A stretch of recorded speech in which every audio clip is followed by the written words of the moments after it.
on the win. You won an FA Cup as a manager, but that was behind closed doors. So given today was your first North London derby with a full house, it must come close to matching that cup final. It was one of the nicest feelings I had, certainly in this stadium. It was a big occasion for us, big game. To win it the way we did it, and to feel that connection with the team and supporters, it made it really special. You've always said that this is a process at Arsenal. It would take time with several transfer windows. But did we see a Mikel Arteta team with Mikel Arteta players today? This is an Arsenal team that has won a game today, and their manager. So a lot of things that he feels very related to, and I'm proud of the way we played, and I'm more proud that to be able to give something back to the fans because they really stuck behind the team. Emile Smith-Rowe was named man of the match. Last season, you challenged him to score more goals and make more assists in the position he plays. Could this now be a point where he hopefully kicks on for your team and starts doing that on a more regular basis? Well, he has scored 2 in the last 2 games. He's great. I think today was a great example of the senior players showing big leadership, standing up for the team. The likes of Owa scoring the goal. And then 2 academy players that they've been raised and developed within our system to come here in a big derby and do what they've done and score 2 goals. It's important to have those kind of players in derby. We see lots of players coming from overseas now, but to have players that recognise exactly what it means must be an important thing. They are able to transmit that feeling because they've been raised and educated, experiencing those feelings, being in the stadium and supporting the club. And a lot of people that we have as well in our organization that they have a real sense of what a derby means, and I think they will be proud of what they've seen. Thanks, Mark. John Cross. Hello, Mikel. Congratulations on the win. I was just going to take on Mark's point there about you've obviously had some ups and downs during this time, but today felt so special within the Emirates. Can you just sum up what it meant to you in terms of the atmosphere, the victory? That it must be one of the most special days as manager so far. I said it, I think, when we didn't have the crowd, it's impossible to rebuild a project. It's impossible to attract people and connect with what we are trying to do if we don't have fans, if we don't have our supporters here. And it makes such a different thing when you sense that they believe that they are willing to support and we want to entertain them and play in a way that they're going to feel proud. And that happens at the same time. It's exceptional. And that's why I think we all enjoyed it and we all are really happy today with what we've seen. There's some really good performances all round, but Oba scored. His flick on the halfway line, sort of, kind of a bit, was really something special. Sort of almost Bergkamp-esque, wasn't it? Just how pleasing was the all-round performance? I'm really happy with the performance today, the performance against Burnley, and with what he's doing. And when he's getting criticized, we are asking him to do more. He stood by it. He put his head down and is working tremendously hard for the team. And now I can tell you that he's really leading the team. Great, thank you. Thanks, John. Jim? Hi, Mikel. Mikel, to go in at 3-0 at half-time and to come out in the second half, you must be really impressed with the game management of your team there in the second half. You never really gave Tottenham Hotspur a sniff in that really second half. It never really looked like that the comeback was going to come on. You sort of saw the game really professionally.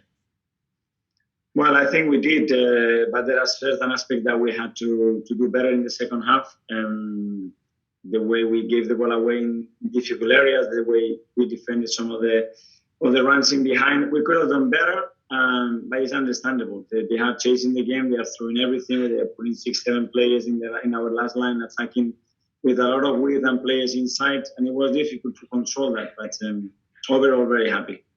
And finally, Mikel, from me, I suppose 3 games in, people were talking panic. They were talking Arsenal and bottom of the table.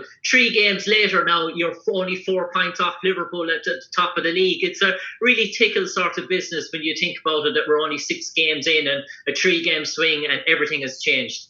That's the beauty of this game and the danger of this game as well, that it changes so quickly, both ends, and you always have to be alert and try to seek for improvements and do better, which I believe that we can still do. Sam? Hi, Mikel. A few months ago, you told us this project was going to go bang. Did today feel like the day that bang started, especially in the first half? Well, certainly, obviously, I think we all agree that we saw a team that it was really convinced from the beginning, play with the right energy, with high rhythm, with a lot of quality, with great cohesion and understanding of what we wanted to do with and without the ball. And then we were super efficient. I think that's something that we've been lacking in that final third, to get the right pass, the right shots to hit the target more. And I think we did all that really, really well in the first half. And just a quick one on Granit Xhaka, obviously came straight back into the team 3 games out, having COVID. Were there any doubts in your mind about whether to pick him, and how is he looking now after that month? Yeah, obviously we had to think about it. We had different options to play against them. We believe that the way they set up and what we wanted to do in the game, it was the right call to do that. I understand that a lot of people will say, okay, but you won the last 2 games, why are you going to change it? We did it with the intention that it was the right thing to do to start the game, and then had other options as well to change it. And unfortunately, he got injured, and I'm pretty worried because he doesn't look very positive at the moment. Paul Gilmore. Hi, Mikel. Mikel, how close was today to your vision for Arsenal Football Club, and what have you done over the last 3 games just to try and bring this side together, to energise them like that? Well, what we did is just try to explain them with a different perspective what happened in the first 3 weeks. We missed 9, 10, 11 players in 3 matches that we could not select, that they were out, and the ones that they were in as well with a lot of difficulties because they had COVID, they had injuries. So, and we played the best 2 teams in the world that you could see yesterday when they played each other. So, but we had to accept that we were born on the table. That was the first, accept the reality, go back to certain things that we have to do better, and then believe in what we do, continue, stick together. And then we were lucky because we had our people with us in a difficult moment, which in football is very rare to find. And then things started to get better. Thanks, Mikel. Thank you. John West. Hi, Mikel. Just a very quick one. You hear me okay? Were you aware that Thierry Henry and Daniel Ek were watching next year? You are in mute, John. God. Okay, sorry about that. Were you aware that Thierry Henry was hosting Daniel Ek in this game? And it's got a huge global appeal at Arsenal on the up? I cannot hear the question. Were you aware that Thierry Henry was hosting Daniel Ek? No. And finally, Joseph Prince Wright, please. Hi, Mikel. You said a lot about the fans and the reaction that they gave you today. What's your message for them moving forward? I mean, there's been some tough times, but now the positive times are here. What kind of message do you want to give to them? And can I also ask about Aaron Ramsdale as well? Thank you for creating this incredible environment today with the energy that they showed towards the team. And this win is for them. Enjoy it tonight. Thanks, everybody. Thank you.